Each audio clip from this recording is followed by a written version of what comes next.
Bem, a gente trouxe uma proposta, né? Eu não vou ficar parado aqui, ok? Em torno desses temas aí, procurando começar um nosso assunto através de algumas ideias associadas à noção de etnia, povo, para começarmos a nos sintonizar com a diversidade étnica, que é isso que a gente chama de diversidade cultural. Mas como cultura é um conceito complexo e sem consenso mesmo entre os antropólogos, meus colegas, que discutem muito, afinal de contas, o que é cultura e tentam refinar um conceito de cultura único, sem ter tido sucesso com isso até hoje. A gente vai procurar discutir aqui alguns temas que se relacionam com cultura, que se ligam com cultura, e que muitos de nós pensamos que é cultura, mas que na verdade não é. Então, ao invés de tentar começar a entender a diversidade cultural através do que cultura é, vamos fazer um processo de tentar mostrar primeiro o que cultura não é, mas com que, de alguma forma, a cultura se liga. E depois vamos tentar entender, através da teoria dos signos, desenvolver uma ideia sobre cultura que vai nos servir de base, vai nos alicerçar para entender por que existe diversidade cultural. O nosso objetivo será um tanto quanto ambicioso nesse sentido. Dizer, por que existe isso? Por que existe entre os seres humanos e, até onde a gente sabe, exclusivamente entre os seres humanos, uma tal coisa chamada diversidade cultural? Qual é a raiz disso aí? Qual é a base disso aí? Vamos recorrer à teoria dos signos, descrever um processo de assimilação da realidade através de uma relação que a gente chama de imaginário-realidade, mostrar que a cultura não é diversificada apenas no espaço, que é uma noção clara que todos nós temos, né? A cultura difere no espaço. Os africanos, de maneira geral, são diferentes dos europeus, os brasileiros são diferentes dos japoneses. Essa noção a gente tem com bastante clareza, mas como a cultura é um processo fluido, ela não varia apenas no espaço, ela varia também no tempo. Vamos mostrar aqui o que é isso, cultura no espaço-tempo, e vamos encerrar fazendo alguns comentários, algumas anotações sobre algumas diferenças ou algumas diversidades culturais, inclusive no caso brasileiro. Na proposta que nós temos aqui, no espaço de tempo que a gente tem, não podemos fazer um estudo amplo ou um comentário que seja mais amplo sobre as diversas manifestações culturais pelo mundo afora. Isso exigiria um estudo bastante profundo, né, do que a gente chama de etnologia comparada. Mas só para a gente ter alguma ideia, né, de como alguns povos manifestam os seus sistemas de pensamento e agem de maneira diferente, em decorrência exatamente dessa condição humana, que é desenvolver uma tal coisa chamada cultura. Recentemente, os povos começaram a se organizar de uma forma mais delineada em uns que a gente chama de Estado-nação, com um território bem desenhado, com fronteiras definidas. Aqui é o Brasil, daqui para lá é a Argentina, ou é o Uruguai, etc. Mas nem sempre as coisas foram assim. Esse é um modo de organização política e social recente, decorrente de alguns processos sociais, processos políticos, processos militares, não é? Que foi conduzindo os povos a se organizar dessa maneira. Antigamente, aqui a gente tem um exemplo que não é um mapa bem completo do caso europeu, mas que nos dá alguma ideia. Quer dizer, alemães não eram conhecidos como alemães enquanto pertencentes a um Estado-nação chamado Alemanha. Você tinha saxões aqui, bávaros mais ou menos por aqui. Você não tinha uma Inglaterra bem definida, você tinha anglos, você não tinha uma Espanha, você tinha catalães, bascos aqui em cima, etc. Quer dizer, os humanos se dividiam e se identificavam através de uma ideia chamada etnia. Eles se separavam enquanto povos, não exatamente através de fronteiras bem definidas, bem desenhadas, tá? Mas eu sou basco, eu sou ângulo, porque eu participo de um sistema de pensamento ou de uma cultura que cultiva certas práticas, certos valores, certas crenças e etc. Os povos eram divididos em etnias. Etnia é uma palavra que tem como origem um sufixo grego que a gente usa para diversas expressões, etnologia, etnografia. Esse sufixo etno, ele designa exatamente povo, ele quer dizer povo. Ele nada tem a ver com raça. De alguma forma se liga, conforme a gente vai ver, de alguma forma se liga a noção de raça, mas etnia não é raça. Etnia significa povo.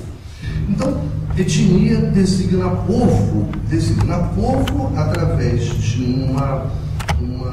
uma visão cultural, através que a gente vai tentar entender que cultura é exatamente um sistema de códigos simbólicos, um sistema simbólico de pensamento, um sistema de signos. É mais da ordem do pensamento do que da ação social. É mais da ordem do pensamento do que da biologia humana. E é isso exatamente, a diversidade étnica, a diversidade cultural, enfim, é o nosso tema, que constitui a maior riqueza humana, muita graça, como a gente vai ver, na diversidade racial. Há muita graça, há muito interesse, há muita riqueza na diversidade cultural. Muito bem. Preparei aqui alguns conceitos, algumas conversações sobre alguns conceitos que de alguma forma se ligam à cultura, exatamente para tentar chegar a um entendimento da cultura através do caminho do que a cultura não é, como falávamos há pouco. A cultura se liga à raça, a cultura se liga a o que a gente, na verdade, vai chamar de manifestações ou representações da cultura através do folclore, através da arte, através do conhecimento, do desenvolvimento econômico e tecnológico, né? E através de um conceito bastante usado, uma expressão bastante usada para designar a ação humana de maneira geral, chamado comportamento. Cultura se liga a tudo isso, cultura tem a ver com tudo isso. Cultura muitas vezes constitui um plano de fundo para esses fenômenos aí, mas cultura não é isso. E depois faremos um esforço de desenvolver, aí sim, uma ideia de que, afinal de contas, o que é cultura, para tentarmos explicar a sua, ou o motivo da sua diversidade. Muito bem. Exatamente, cultura não é isso, mas se liga a tudo isso. Cultura não é raça. A própria espécie humana não é uma raça. A espécie humana é exatamente isso, uma espécie. A nossa classificação biológica é de uma espécie. Às vezes a gente fala raça humana, mas os humanos não constituem uma raça. Os humanos são uma espécie classificada como primatas, e que tem o que a gente chama de 3 estoques raciais. Obrigado. Tem o que a gente chama de estoques raciais, 3 raças básicas, geralmente conhecido como branca, negra e amarela, mas que são todos Homo sapiens sapiens. Tem todos a mesma capacidade, básica de lidar com as coisas da natureza, de cuidar da sua sobrevivência, de perpetuar a espécie, e a mesma inteligência básica. Não somos diferentes, nenhuma raça é diferente nesses aspectos. Existem algumas diferenças raciais, quer dizer, algumas delas estão na cara, né? Quer dizer, a cor da pele é diferente, o cabelo é diferente, e etc. E tal. Mas isso, de forma nenhuma, torna esses humanos diferentes enquanto espécie. São raças diferentes, eventualmente têm aptidões diferentes, mas são todos homens, Homo sapiens sapiens, e a raça não define a cultura. A raça não tem capacidade nenhuma de dizer que cultura o sujeito vai ter. O sujeito não é culturalmente assim, o assado, porque pertence à raça branca ou à raça negra ou qualquer outra. Na verdade, a raça não tem essa capacidade. A raça, de alguma forma, fornece algumas aptidões específicas, mas não define sistema de pensamento. Quer dizer, qualquer ser humano de qualquer raça pode assimilar qualquer cultura, qualquer sistema de pensamento. Agora, como a raça existe, embora alguns pensadores recentemente, alguns sociólogos principalmente, tentem diluir o conceito de raça, alguns chegam a dizer que raça não existe. Não é bem isso, raça existe. Mas, como a noção de raça já criou muitos problemas entre os humanos, não apenas porque povos, pessoas se separaram por raças, mas porque houve uma propensão, somente entre os séculos XVII, o início, a primeira metade do século XX, em criar uma hierarquia entre raças, dizer que uma raça superior à outra, e etc., isso criou muitos problemas. A separação de raças em hierarquia, uma superior à outra, etc., na verdade é uma construção do sistema de pensamento europeu. Ou seja, na verdade é um fenômeno cultural. A construção da hierarquia é um fenômeno cultural. Há, do verbo haver, diferença, diversidade racial. Acho que nós não podemos negar isso, embora alguns colegas meus venham tentando negar que existam raças humanas, exatamente por causa dos efeitos nocivos que essa diversidade e a consequência hierarquia entre raças causou no passado. Mas as coisas não chegam a ser assim. Existe diversidade racial, sim. Existem diferentes aptidões, tá? Raciais, sim. Atualmente isso não vem interessando muito aos antropólogos, porque a diversidade racial humana, para efeito de compreensão da espécie humana, ela na verdade é muito pobre. Quer dizer, os humanos têm 3 estoques raciais apenas, né? Quer dizer, branco, amarelo, negro.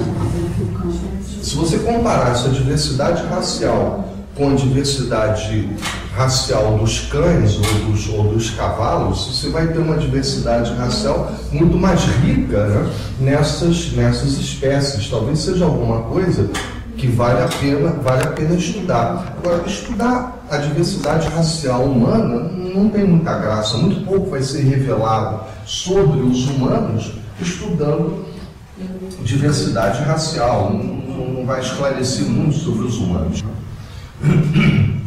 Ao mesmo tempo também, vamos falar sobre isso, ao mesmo tempo também que todos os povos da humanidade hoje em dia começam a desenvolver uma postura diferente em relação à diversidade cultural. Isso que nós afirmávamos há pouco, de que não conhecemos nenhum parâmetro que nos autorize a estabelecer hierarquia entre raças, serve também para a diversidade cultural. Não conhecemos nenhum parâmetro confiável que nos permita dizer que uma cultura é superior à outra. Quer dizer, assim como não podemos afirmar que uma raça é superior à outra, não dá também para afirmar que uma cultura é superior à outra. Elas são diferentes, sim. Está aí a diversidade e tal. Esse é um pensamento que vem orientando a pesquisa dos antropólogos há muito tempo. Os antropólogos profissionais têm consciência disso há muito tempo. Tá? Mas essa consciência ela começa a chegar ao cidadão comum. Quer dizer, o cidadão comum, aos poucos, isso também vai levar muito tempo, mas o cidadão comum, aos poucos, começa a desenvolver essa ideia. Somos diferentes, nem superiores, nem inferiores. Isso vai mudar, ou já começa a mudar, as relações humanas, as relações entre os povos. Não há nenhuma dúvida em relação a isso. E eu observando a última Copa do Mundo, pude notar como há uma relação diferente em relação aos africanos hoje. Há uma relação diferente. Tá? Coisas como internet, em que o garoto se liga a um outro garoto que está lá no Egito, no Irã, e etc. Né? E eles conseguem conversar, já não se usa o inglês para isso. Eles conseguem conversar, eles conseguem se entender, e conseguem entender que eles são diferentes porque foram educados em povos diferentes, porque receberam um sistema simbólico diferente, mas não porque um é superior ao outro. Tá? Isso que até a geração dos meus pais, né? A geração passada, a diferença levava quase que automaticamente a uma hierarquização, começa a desaparecer. Ele é diferente de mim, não é melhor nem pior do que eu. Tá? E cultura também não é folclore, arte. Quer dizer, como o folclore danças, música, e outras expressões de arte se relacionam com cultura. São representações da cultura, são manifestações da cultura. Uma espécie de linguagem falada através da qual a cultura se manifesta, através da qual a cultura se faz ver. Tá? Usa-se para isso uma série de expressões de cunho ritual, né? De certa forma, danças folclóricas, trajes, música. mesmo que seja música popular, né, tem no seu processo de manifestação um quê de ritual, porque ela é um código manifestado. Né? Então, música brega é uma manifestação. Oi? Música brega é uma manifestação cultural. É uma manifestação que se identifica com um certo código, com um certo sistema de pensamento. E então manifestações artísticas chamadas folclóricas entenderemos como representações da cultura. Representações de cultura como linguagem falada sobre a cultura. Agora, vejam bem, a gente quando vê alguém de traje típico dançando, a gente acha isso interessante e a gente é capaz, em alguns casos, de fazer a gente que está de fora, né? Fazer uma leitura do que aquele povo é. Quer dizer, você vê o sujeito vestindo uma bombacha, né, preta, com botas até quase no joelho, né, com aquele chapéu preto, etc. É gaúcho. Agora, aquilo ali é um código. A leitura de gaúcho é para o estranho uma leitura possível a uma certa visualização daquela imagem, daquela representação. É preciso entender que por trás daquela representação existe uma significação, digamos que mais profunda, que não é de leitura fácil de início, assim como os gestos, os movimentos que você vê das pessoas dos outros povos. Né? Você é capaz de, tá na cara que esse cara é americano. Agora, por que ele cometeu aquele gesto ou fez a coisa daquela maneira, e etc. Tem uma significação simbólica escondida que nem sempre é facilmente decifrável. Ou seja, toda manifestação folclórica, artística, toda ação social, de maneira geral, ela tem quase toda, depois eu explico porque ela tem um fundo ligado a essas ideias de cultura, etnia, código simbólico, etc. Mas que nem sempre a gente decifra com facilidade. São modos através dos quais povos falam de si mesmos. A arte e cultura são modos através dos quais povos e sistemas de pensamento, de maneira geral, eles falam de si mesmos. Na maioria das vezes, eles falam de si mesmos para si mesmos, mas que eventualmente também usam esse código para se comunicar com os outros povos, para falar com os outros povos. Agora, na verdade, sempre é uma comunicação tudo quanto difícil, né? Porque está se tentando usar os elementos, os signos de um código para se comunicar com sujeitos que são produtos de outros signos. Nós vamos tentar entender isso mais à frente. Mas, para fixar isso, folclore e arte não são cultura, mas se ligam à cultura. Por quê? Porque o folclore e a arte são representações de sistemas de pensamento, uma espécie de fala, uma espécie de expressão de culturas, de sistemas de pensamento. Ok, muito bem. E em relação à relação da cultura com a educação, às vezes a gente conhece o sujeito que sabe muito, né? O sujeito tem muita cultura, né? Um dos vários conceitos que podemos admitir sobre cultura até nos remete a uma noção de educação formal, né? De ter culto, né? Porque tem muita cultura e tudo mais. Mas, no sentido da diversidade cultural, a cultura se liga à educação, mas não é definida por ela. Não é educação formal, ou seja, essa educação que nos leva muitas vezes a comentar que o sujeito tem muita cultura que explica a diversidade cultural.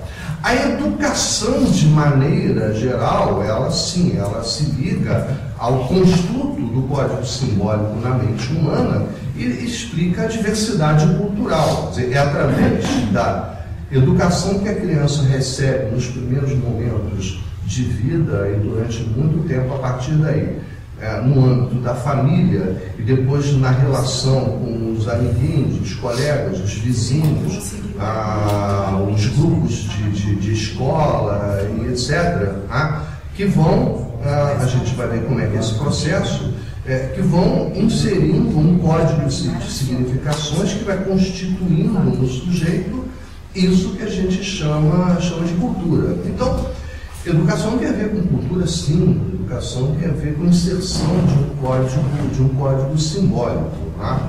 Só não tem a ver a educação formal, né, com a ideia de diversidade cultural. A educação formal, isso que o sujeito tem muita cultura, isso não explica a diversidade cultural.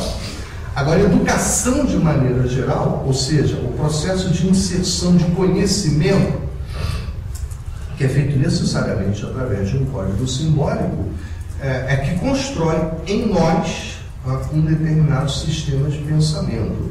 E enquanto nós formos dotados de um sistema de pensamento, nós somos dotados de cultura, porque isso acontece na família, na escola, na convivência. Aliás, mais do que a gente pensa, né?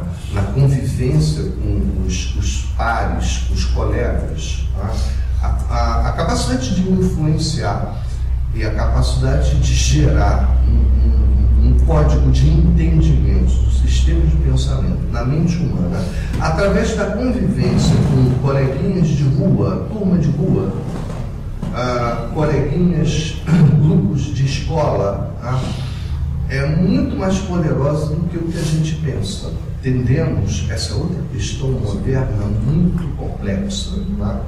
Durante muito tempo, a família foi um núcleo social que teve um poder de controle da conduta sobre o sujeito muito forte, muito forte. Tá? De uns 100 anos para cá, e mais acentuadamente de uns 50 anos para cá, a família vem perdendo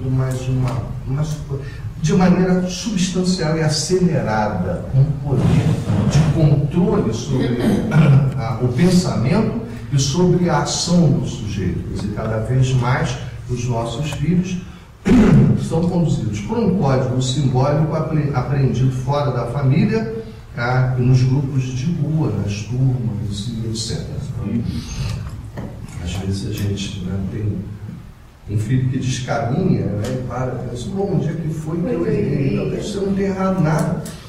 É porque nós somos descendentes de uma geração que nos fez pensar que o poder da família sobre a formação do sistema de pensamento, sobre a conduta social, é mais poderoso do que realmente é. Tá bom, no passado recente até foi, mas isso é um problema sério. Né?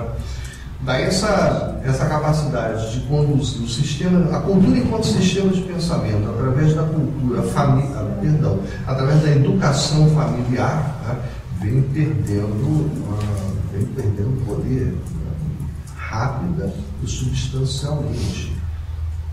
Acho que é duas, professor. Acho que é cultura e educação. Acho que é duas. A cultura e a educação. É sim, mas eu estou tentando falar assim, mas não a educação formal. Não, nessa questão você está falando familiar, dos filhos e dos sim, escolas, através de um processo que a gente normalmente chama de educação, que nós operamos a inserção da significação, vamos ver tecnicamente como é que é isso, né? Isso começa na família, nos primeiros minutos da existência. Nos primeiros segundos da existência, nós já começamos.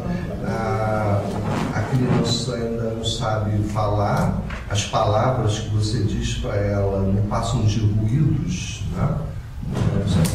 Mas o processo começa. A gente poderia dizer então que a relação familiar ela passa de um sistema de poder que existia pelo pai, por uma relação de afeto que eu tenho com meu filho. Essa relação familiar é diferente. Eu não estou dizendo que não existisse afeto na relação, mas a relação de poder era muito mais forte, muito mais presente. Sim, o afeto muito mais controlado, a manifestação afetiva, pelo menos, né? Muito mais controlada, não temos segurança para dizer se maior ou menor. Aí, existe mais ou menos afeto, mas seguramente a manifestação de afeto mais controlada, e muitas vezes mais controlada em benefício exatamente disso que a gente está chamando de educação, passava-se menos a mão na cabeça da criança quando ela errava do que hoje em dia, né? Exatamente porque se considerava uma relação mais fria, né? Mais distante, era de proteção, mas ao mesmo tempo em benefício da inserção. Isso que eu estou falando, de poder. Exato. Pois é, de poder. Sim, mas em benefício da inserção política poder, é claro, de um código simbólico que tinha uma capacidade muito maior de conduzir não apenas a ação social, a conduzir a conduta desejada, né, do sujeito, mas de construir nele um sistema de pensamento. E hoje, de fato, a gente se deixa, a família ocidental, pelo menos, isso não vai acontecer na família oriental de maneira geral. Não é bem assim, né? A educação familiar japonesa, talvez você tenha alguma experiência com isso, ainda é muito mais controlada, o controle da manifestação afetiva ainda é muito mais forte. No Ocidente, nós experimentamos uma transformação muito grande. Quer dizer, isso efetivamente implica, né, perda gradual do poder, do pater, do paizão, né, coisa que ainda é muito forte na família japonesa, sobre o filho educando. A hora que o senhor falou ali, eu vivi perfeitamente dessa questão menos afetiva, não afetiva, uma manifestação menos afetiva e mais não um poder, sabe, mais um respeito grande à hierarquia. Hierarquia preservada, mas tudo isso em benefício da preparação do sujeito para a vida. Na medida em que insere com muito mais força ainda as sociedades orientais e as sociedades, como no seu caso, né, que migraram para o Ocidente, e não é só no caso japonês, mas há estudos já hoje em dia sobre a migração vietnamita para os Estados Unidos, no pós-guerra do Vietnã, que tende a manter os seus grupos unidos, tende a preservar com muito mais força do que os povos europeus, por exemplo, que migraram, que também tendem, preservam lá elementos da sua cultura original e tudo mais, mas no caso dos orientais muito mais fortes. Eu ia dizer isso. É muito mais forte, o eco é muito maior na tua cultura. Mas hoje está se perdendo uma coisa que antes era muito forte ainda. Dos pais quererem que o filho se case com outro japonês. Né? Hoje já não, hoje eu já vejo que os meus próprios pais eles já mudaram esse conceito. Mesmo no Japão. Japonês aqui. Mas em São Paulo, descendência, sabe? Mesmo no Japão já há uma aceitação maior. Se vocês não sabem, né, o casamento negociado entre as famílias japonesas é uma coisa fortíssima ainda nos dias de hoje. Mas mesmo no Japão a gente já começa a ter uma certa aceitação disso aí. Agora, começa a ver, né? A figura do Nakodô, você conhece o Nakodô? É o arranjador de casamento. ainda é uma figura muito forte, muito respeitada, né? Já pode voltar prometido para a pesquisa rural. Tem alguém procurando vocês, mas daqui 5 anos. Mas aí se esconder a princesa não achar. Ele só tem mais 5 anos para ficar nessa liberdade, senão ele vai voltar. Uma amiga minha, antropóloga, ela acompanhou uma discussão sobre. Uma discussão, ela não chegou, ela disse que teria até vontade, mas não teve oportunidade para isso. Mas uma discussão sobre as consequências do casamento arranjado, do casamento por escolha livre dos sujeitos, né? Eventualmente orientada por um parâmetro tão comum entre os esposos ocidentais, a que chamamos amor, né? Entre famílias indianas, onde o casamento também, até hoje, é negociado, etc. Ainda tem que respeitar a relação de castas, é um negócio mais sério ainda no caso japonês. E ela acompanha uma discussão sobre isso, e a conclusão é de que há mais sucesso no casamento arranjado, porque se procura afinidades familiares, origens, etc, do que o casamento por escolha livre dos sujeitos. E a mulher também obedece mais, né? Casamento arranjado, a mulher obedece mais, né?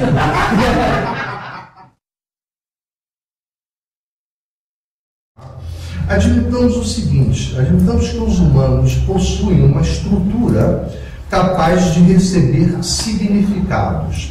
O que são significados? São atribuições conceituais dadas às coisas. Olhamos uma árvore simplesmente como algo dado pela natureza, é produto de um processo natural, biológico, de desenvolvimento. Não há significado na natureza. A natureza não botou nada no mundo com significado. Quer dizer, processos geológicos dão origem a uma rocha, tá? E a rocha não tem que necessariamente significar alguma coisa. Agora, humanos não conseguem conviver com coisas, rochas, pessoas, árvores, computadores, sem lhes atribuir significado, sem lhes atribuir conceitos. Tá? E esses conceitos não nascem com a gente, esse é um problema. Nós não nascemos sabendo o que é pai, o que é mãe, o que é família, o que é computador, o que é estudar, o que é sistema de treinamento. Tá? Tudo vem de fora. Quando a gente nasce, os significados estão flutuando em sociedades, tá?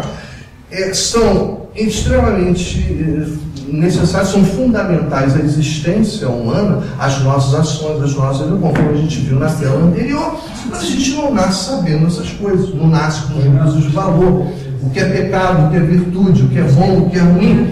Temos que aprender todos esses significados. Como é possível isso?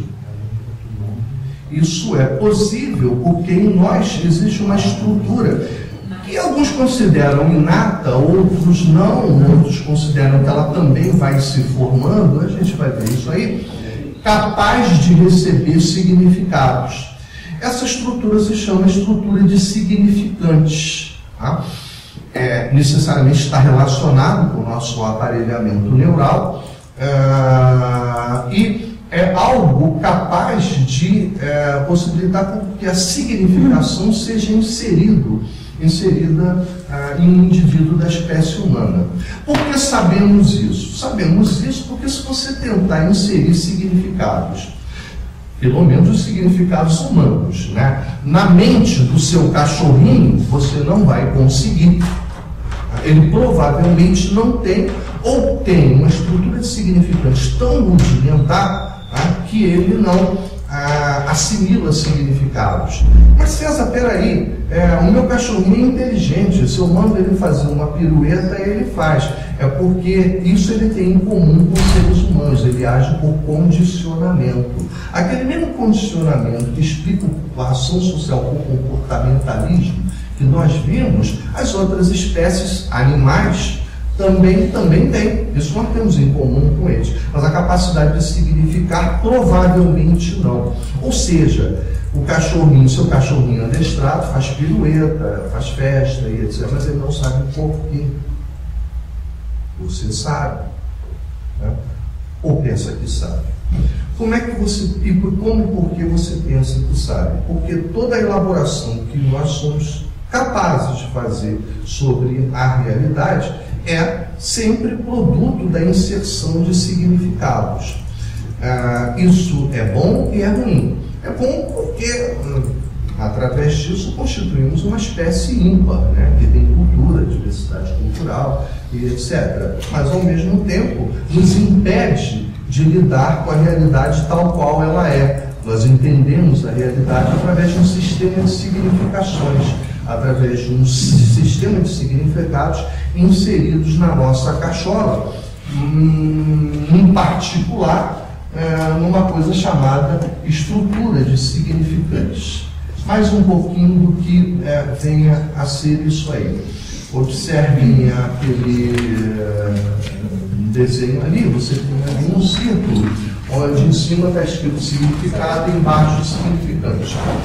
A estrutura de significantes é uma estrutura material mesmo, quer dizer, há alguma coisa na mente que é capaz de assimilar sons, sinais gráficos, como as palavras que estão escritas aqui, como os desenhos que estão projetados aqui, mas que em si não possui significado.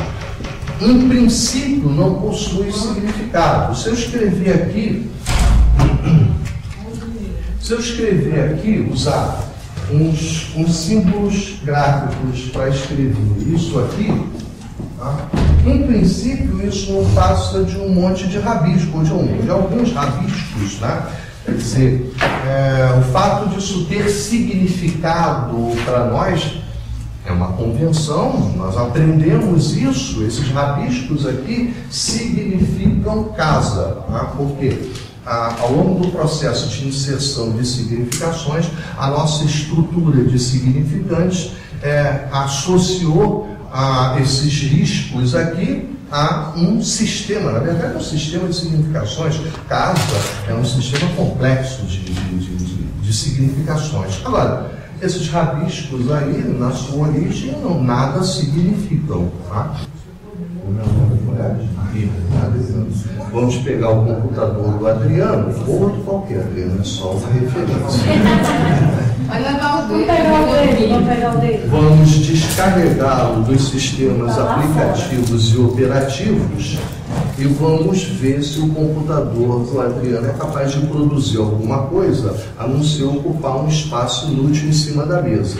Isso é decorativo, porque é bonitinho e tal. Mas notem, é como se a estrutura de significantes fosse um hardware sem software. Tá? É uma potência espetacular, tá? Mas não funciona, mas não roda. Tá? E é como se a inserção do sistema de significados que ocupam os espaços no sistema de significantes fosse a alimentação de um computador por sistemas operativos e aplicativos. Tá? Agora, claro está que no momento em que alimentamos um computador com sistemas operativos e aplicativos, isso ocupa um espaço no sistema de memória, processamento e etc, etc. Não temos como ir inserindo indefinidamente programas, aplicativos no nosso computador. Chega uma hora que o HD estoura, o processador que não aguenta mais. Né? Essas coisas também acontecem com os humanos. Você, durante a sua existência, teve o seu sistema de significantes alimentados por um determinado sistema de significados. Tá? Você foi enchendo as gavetas. Tá? E chega um determinado ponto que a gente, quando chega à idade adulta, tá? Que a inserção de novas significações se torna uma coisa complicada. Para você inserir um novo significado, você tem que abrir a gaveta e tirar um que já esteja lá. Tá? Você não vai fazer isso com facilidade. Tá? Você já está acostumado com ele, você já correlacionou e já está acostumado a fazer isso, a correlacionar um significado com o outro. É por isso que o adulto resiste melhor à inserção de novas significações. E tem a sua cultura, digamos assim, mais arraigada.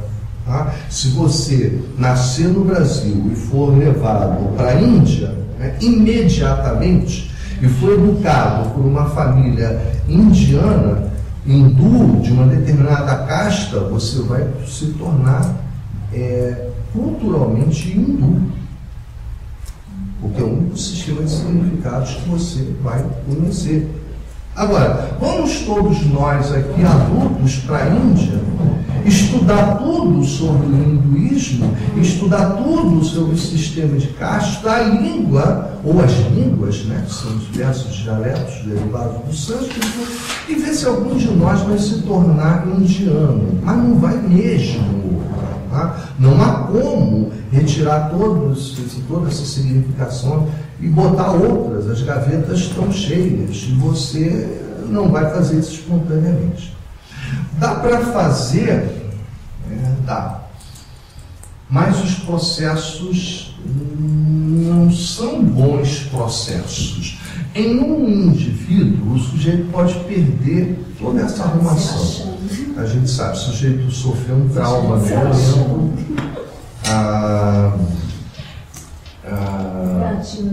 na vida. Se achando legal. Mas isso é para mostrar que isso acontece com todos nós. Não é só com gato, não.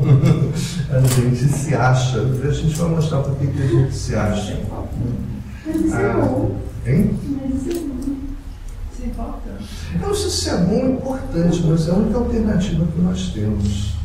É bom, professor. Só pensou se você olhar no espelho e se achar igual um macaco, ou um gato, ou uma barata. É melhor você se achar uma coisa melhor, né? E a barata vai Já vimos aqui que nós somos necessariamente melhores que a barata. Você se projetar de uma forma melhor do que aquilo que você é muito melhor. Essa é uma outra maneira, um outro recurso que a gente usa para mostrar esse processo.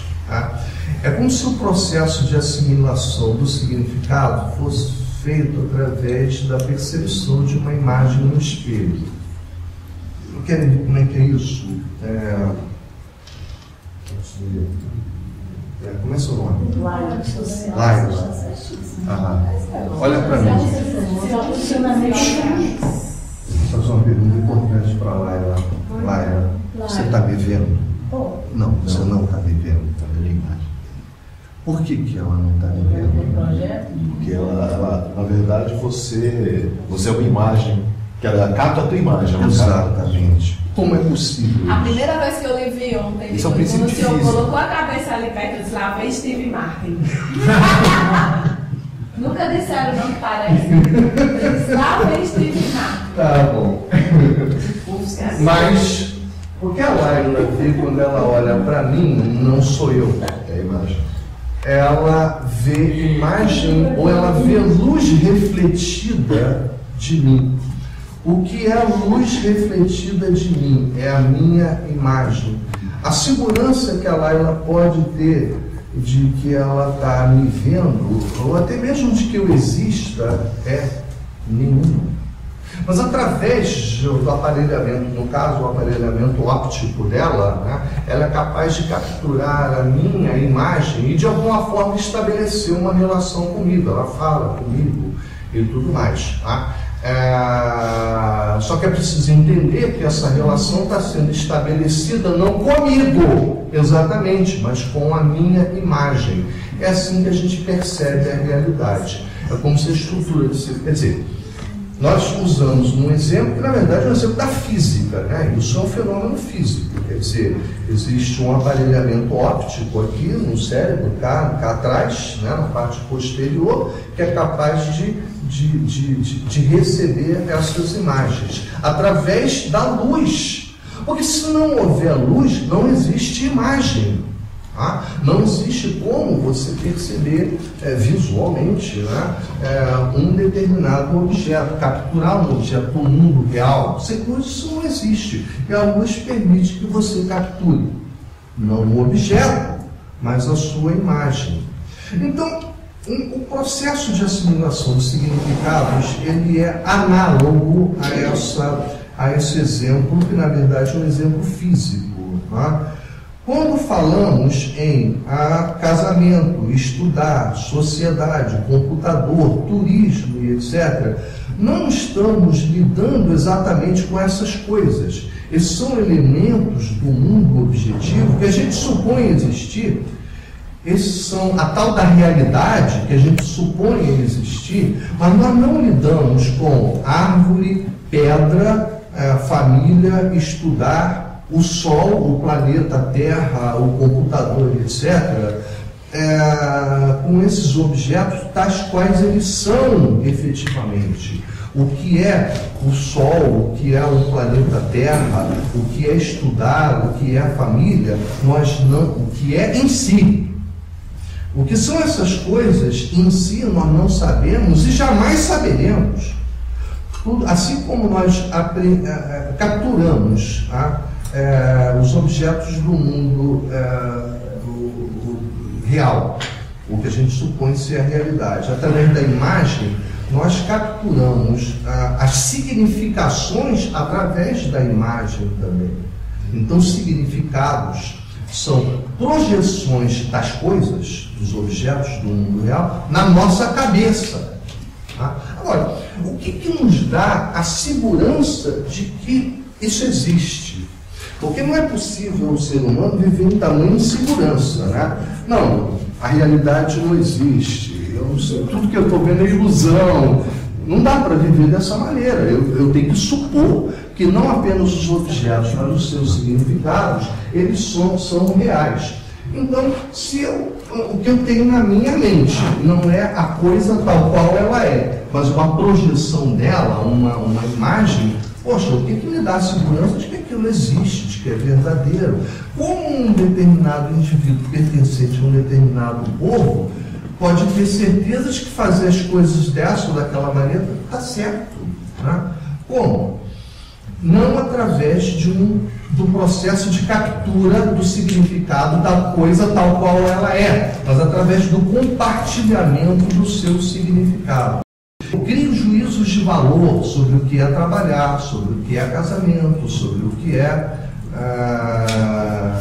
enfim, todos esses conceitos que vocês possam imaginar, não porque eu aprendi essas coisas tais quais elas são, mas porque os sujeitos do meu meio têm mais ou menos o mesmo entendimento que eu.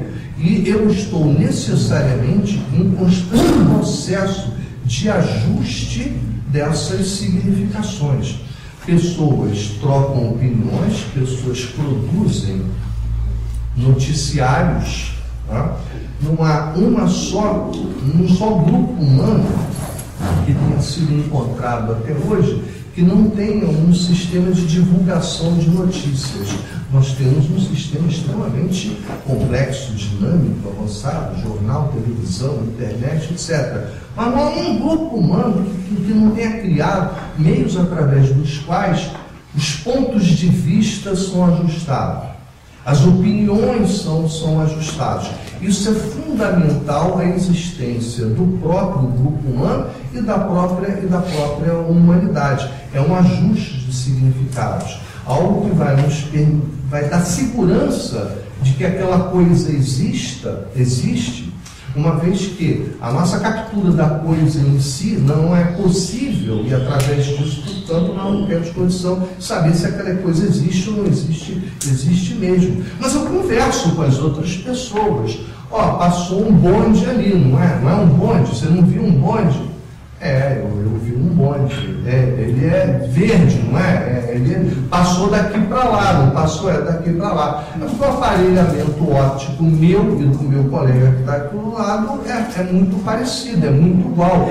Da mesma maneira, só para completar, o sistema de códigos de significado significações das pessoas que estão ao meu redor, todos falam português, etc. Há alguma diversidade entre nós, há alguma variabilidade de significações entre nós nordestinos, paulistas, do Sudeste, etc., etc., mas permite esse ajuste. Tá? É por isso que a nossa cultura, os elementos simbólicos da nossa cultura, eles são mais ou menos parecidos, mas diferentes dos japoneses, diferentes dos italianos, etc.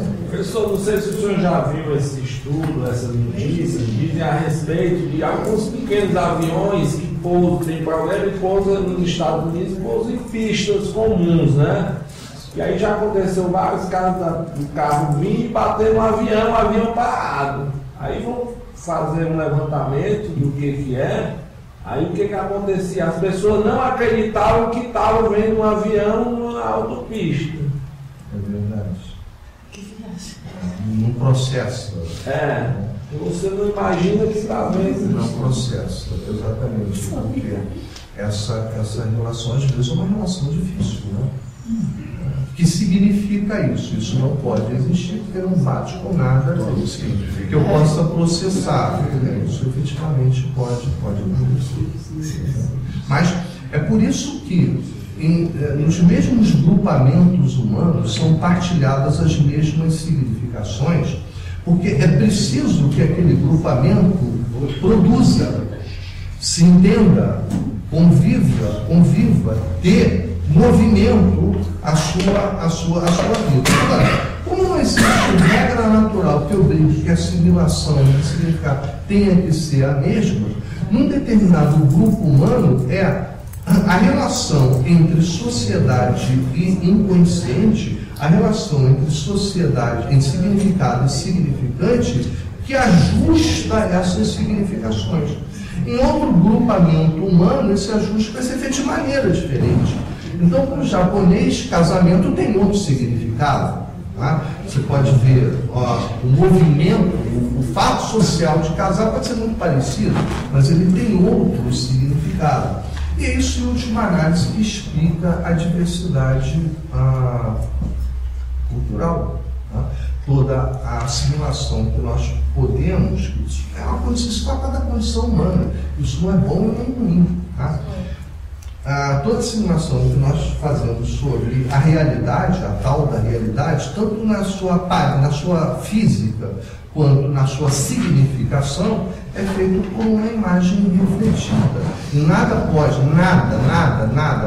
garantir que efetivamente aquela imagem, isso que constitui o que a gente chama de imaginário. Imaginário é exatamente a alucinação, é um sistema de imagens. Tá? Nada pode garantir que aquilo seja realmente a realidade, com perdão pela redundância, mas só para reforçar, seja efetivamente o que o objeto é.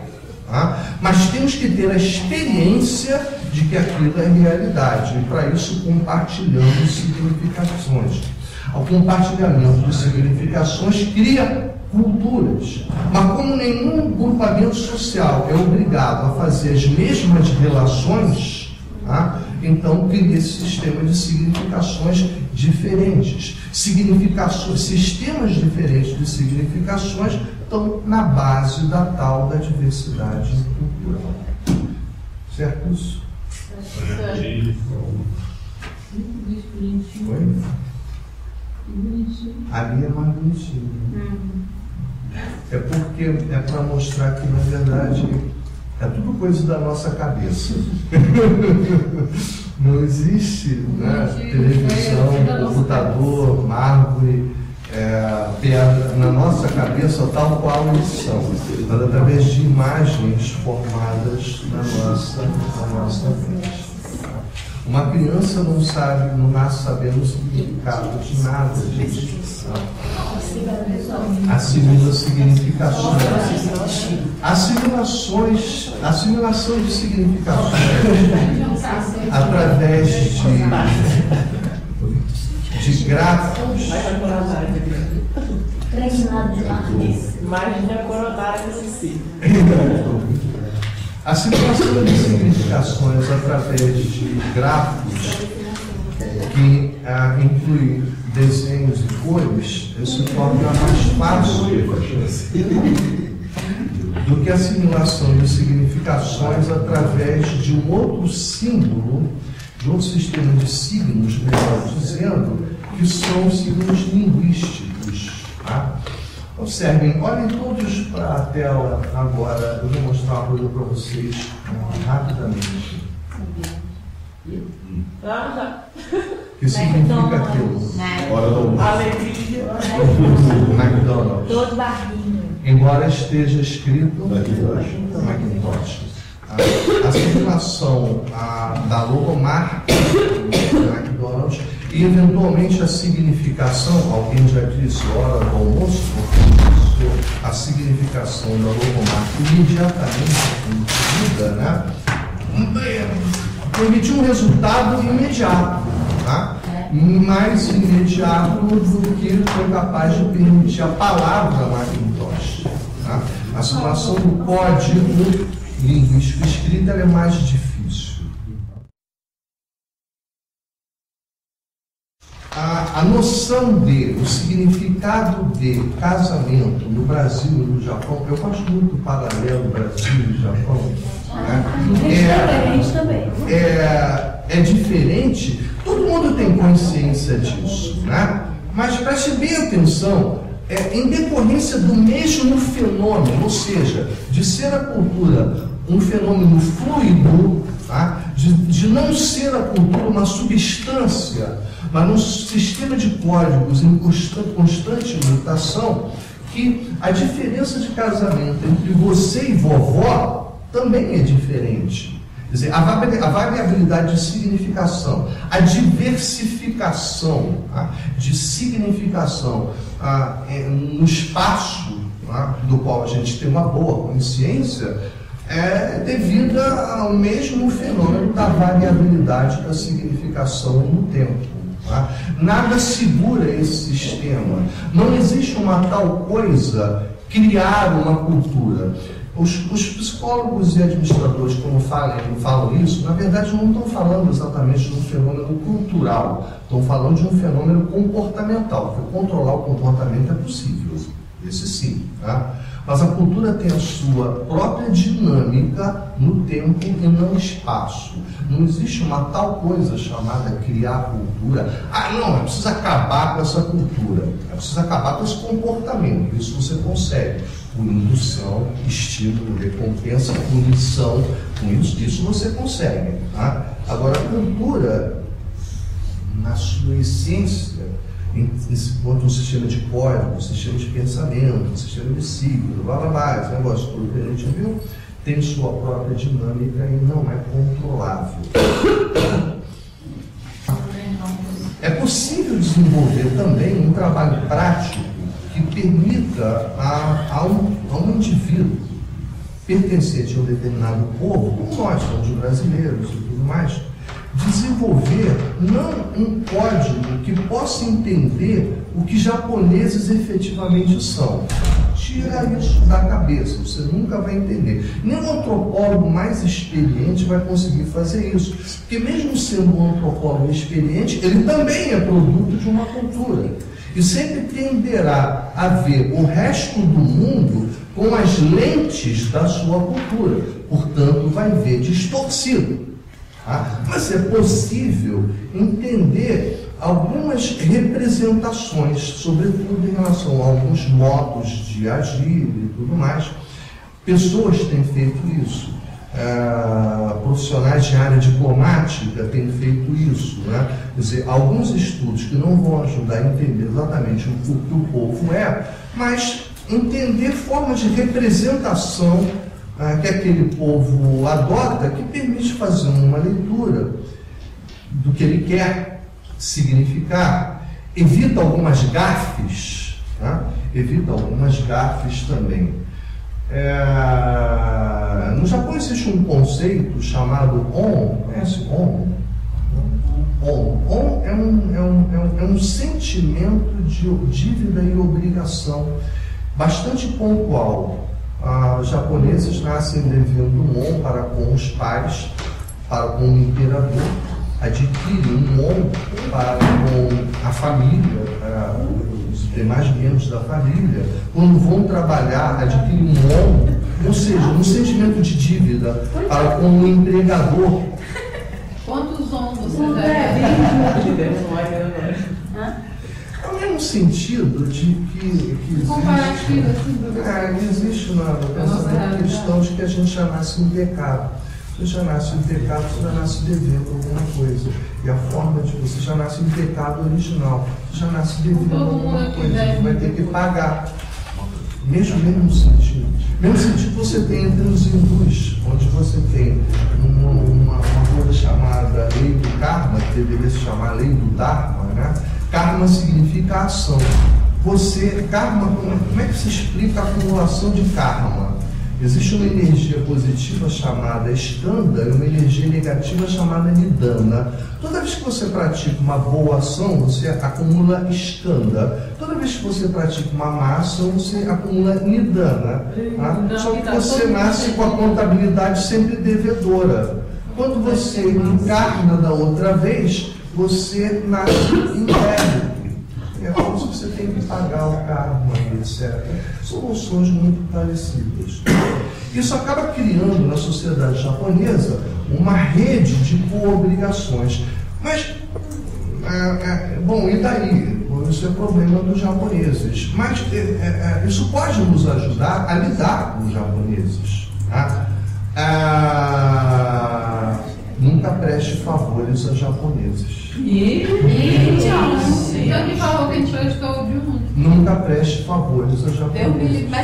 Porque você pode causar nele um problema muito sério. O sentimento de dívida e obrigação de pagar o favor no japonês é muitíssimo mais forte do que no brasileiro. Você faz um favor para o brasileiro, valeu, obrigado, hein? Te deu foi essa, né? Não, às vezes nem e fica mais ou menos, às vezes nem. E fica mais ou menos aquele. Embora a noção de troca de favores existe, né? Tudo bem. Mas nosso compromisso com isso é muito mais fraco. Né? Será que é por isso que a gente, não sei, ao meu ver, a gente é mais centralizador? Tipo. Isso é cultural. Sei lá, tipo, eu tenho dificuldade de delegar uma função, por exemplo. Não porque eu acho que a pessoa não seja incapaz, mas nesse conceito de não quero dar trabalho para ele, vou eu e executo a função. Isso tem a ver com a cultura japonesa, manifesta na sua relação de trabalho. Todo executivo japonês espera que o seu subordinado faça e resolva problemas. Não porque ele é subordinado, funcional, tá? Mas há uma relação, há um on de cada subordinado em relação ao seu chefe, um on maior em relação ao chefe maior, né? O grande Mitsubichão lá, né? E a ação deve ser praticada para a maior glória e louvor do seu chefe. Quando você de alguma forma vê esse sistema rompido, você tem subordinados japoneses. Nem sempre você tem subordinados japoneses criados por brasileiros, nisseis, né? Foram criados na cultura japonesa, né? Eles não vão trabalhar para você para a sua maior glória e louvor. Né? Então você vai e faz. Pode ser que se relacione com isso. Né? Isso a noção de honra no cumprimento do dever, que no Ocidente se perdeu, no Japão não. E quando você convive com um sistema híbrido, necessariamente você convive com um sistema híbrido, a coisa pode ficar um pouco complicada. Quanto à centralização, pode ser. Os sistemas de trabalho japoneses são centralizados. São verdadeiros centralizados, porque no núcleo você tem um grande chefe e nos ciclos que vão se afastando, você tem pessoas que são de uma hierarquia menor. Então há uma tendência a essa centralização. É por isso que os americanos não entendem a empresa japonesa. Se a gente pegar um pouco de etimologia mediterrânea, a forma como se organiza o trabalho na Itália, no Egito, na Argélia, no sul da França, você entende melhor a organização do trabalho. Essas são as verdadeiras empresas centralizadas. Mas isso se desdobra em várias outras questões. Tá? Então, eu dizia, cuidado com prestar favor à história japonesa, porque a noção de dívida dele é muito mais forte do que nós. Tá? E muitas vezes, se o japonês não fizer alguma coisa para você, não fique zangado. Ele não está querendo criar uma obrigação forte em você de retribuir. Tá? Árabes. O árabe nunca segura o alimento com a mão esquerda. Tá bom, eu não sou árabe, não tem nada com isso. Mas um dia você pode ter que lidar com ele. Servi-lo à mesa. Não segure o alimento dele com a mão esquerda. A mão esquerda é impura. Você pode usar a mão esquerda para levar o lixo lá para fora, mas não para tocar o alimento. Tá? São algumas regrinhas que a gente pode ir aprendendo. Eu não estou necessariamente penetrando profundamente no sistema cultural desses povos, tá? Mas estou aprendendo certas formas de manifestação, de representação do seu código simbólico que vão me ajudar a lidar com ele. Tá? Nunca faça perto de uma isso que eu estou fazendo, cruzar as pernas dessa maneira, de tal forma que eu estou exibindo a sola do meu sapato. Isso é extremamente ofensivo. Tá? Não converse sobre negócios com mulheres japonesas, sobretudo na presença dos seus chefes ou dos seus maridos. A não ser que uma mulher japonesa for a única presente capaz de discutir um negócio. Tá? Da mesma forma, não sequer fale de uma mulher árabe. Como vai a sua esposa? Meu amigo, você está levado a levar uma trauletada só por ter cometido o que para nós é uma delicadeza. Como vai a sua esposa? Para eles pode ser uma ofensa muito grave. Essas são o que eu preciso chamar de curiosidades etnológicas. Não são uma prática, né, de um exercício profundo de análise antropológica desses povos, mas que nos ajudam a lidar, evita gafes, evita desconfortos. Tá? O pessoal do Itamaraty frequentemente consulta, né? Tem antropólogos consultores. Né? Então, o presidente vai visitar o presidente do Quênia. O que dá de presente para o presidente do Quênia? Tá? Embora aperto de mão seja uma forma de cumprimentar quase universal, nem sempre é assim. Tá? O japonês até cumprimenta a mão, mas sempre ele dá uma inclinada de cabeça antes. Tá? Então são coisas que a gente vai aprendendo a lidar com outros povos. Tá? Bom, mesanine, acho que era isso. Sim, sobre africanos. Né? A gente já comentou que tem tido uma postura um pouco diferente, sobretudo a parte da Copa, com os africanos. Agora, cuidado, eles são povos extremamente violentos.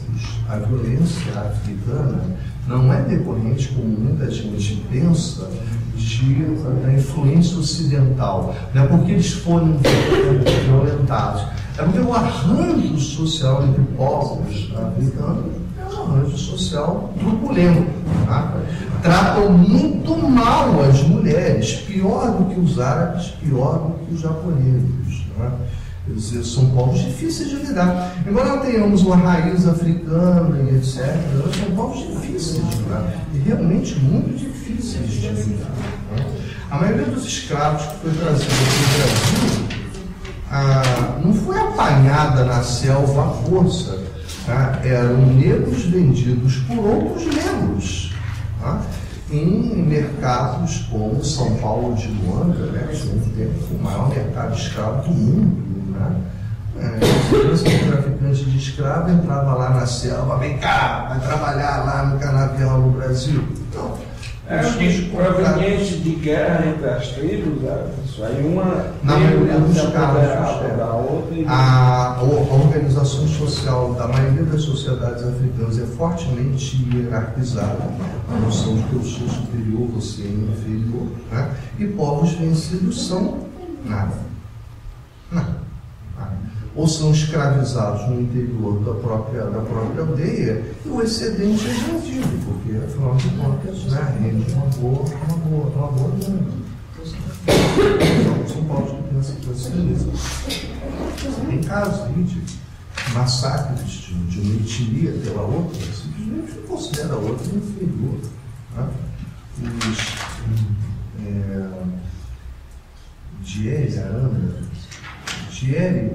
Os Dieri na Austrália sempre foram um saco de pancada dos Aranda. Os povos sambaquis aqui do litoral do estado do Rio de Janeiro sempre foram um saco de pancada dos tupinambás. Os Maori sempre dominaram os Mariori. Essa ideia de nação não existe só entre nós, de hierarquia, nós modernos, ocidentais, etc. Né? E na África é fortíssimo. Né? Sociedades fortemente hierarquizadas entre si, por etnia. Né?